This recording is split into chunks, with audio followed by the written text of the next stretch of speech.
Depuis l'accord en 2018 pour vaincre les inégalités entre les femmes et les hommes, les salaires des femmes sont toujours inférieurs de 25% dans le privé par rapport aux hommes et de 19% dans le public. Et la réforme des retraites va creuser encore davantage les écarts. Si cette réforme passe avec ces deux mesures phares, le recul de l'âge de départ en retraite et l'accélération de la durée de cotisation, les femmes seront obligées de travailler 7 mois de plus, alors que les hommes, c'est 5 mois de plus. Donc on voit clairement que cette réforme n'est pas favorable aux femmes. Donc le 8 mars 2023 va être un moment important. On va reprendre la bannière « Les grandes gagnantes, le retour ». Il faut qu'on enterre ce projet de réforme et en plus qu'on gagne enfin sur l'égalité salariale. Ce n'est certainement pas le nouveau pacte proposé aux enseignants qui consiste à redonner plus de pouvoir d'achat contre des missions telles que du tutorat ou de la gestion de projets pédagogiques qui va améliorer les salaires des femmes. Le pacte, c'est une des mesures salariales d'Emmanuel Macron et de Pape Ndiaye qui consiste à dire si vous voulez être mieux payé, il va falloir faire des tâches supplémentaires. Aujourd'hui, qu'est-ce qu'on constate?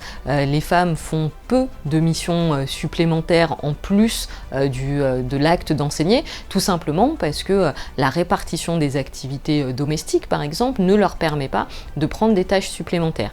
Et quand on regarde les chiffres que peut nous donner le ministère, ça se voit. On sait que, par exemple, des projets peuvent être rémunérés avec ce qu'on appelle des HSE, ce sont des heures supplémentaires ponctuelles qui sont données quand on fait une mission en plus. Et en 2020, les hommes ont touché en moyenne 1 358 € par an en heures en HSE.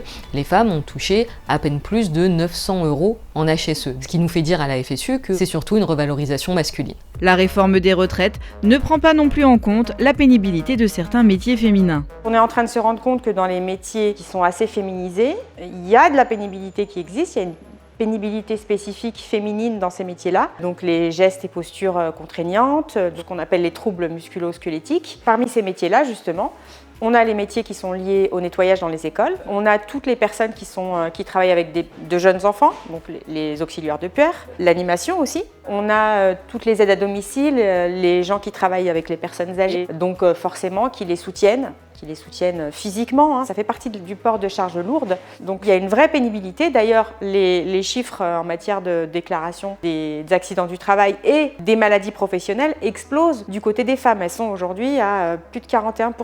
Le rapport du Haut Conseil à l'égalité entre les hommes et les femmes, publié en janvier dernier, fait un état des lieux global du sexisme en France.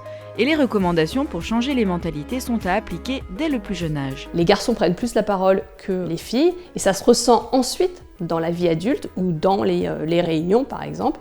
Les hommes prennent plus la parole que les filles. Donc ça démarre dès la maternelle où il faut qu'on laisse aussi la place aux filles et qu'on ait des pratiques égalitaires entre les filles et les garçons. Et puis on voit aussi que dans les programmes, la place des femmes dans les manuels scolaires est très minime par rapport à la place des hommes. On parle souvent des grands hommes et on ne parle pas des femmes qui ont fait beaucoup pour l'histoire. Ces pratiques-là, même si elles sont inconscientes, elles peuvent être déconstruites, mais il faut donner la formation nécessaire aux enseignantes, mais aussi à tous les personnels dans les écoles, notamment dans les écoles maternelles. Une mobilisation est donc nécessaire lors de la journée des droits des femmes. Le 8 mars, la FSU est pleinement mobilisée parce qu'aujourd'hui, dans la fonction publique, mais on le voit dans l'ensemble des secteurs, les métiers les plus féminisés sont moins bien reconnus. La question des retraites pose la question des carrières heurtées, hachées, des temps partiels imposés qui sont mal pris en compte, des droits familiaux qui ne sont pas suffisants. Et c'est pour ça que la FSU s'engage le 8 mars aux côtés des grandes gagnantes, parce que des droits, il faut encore en conquérir.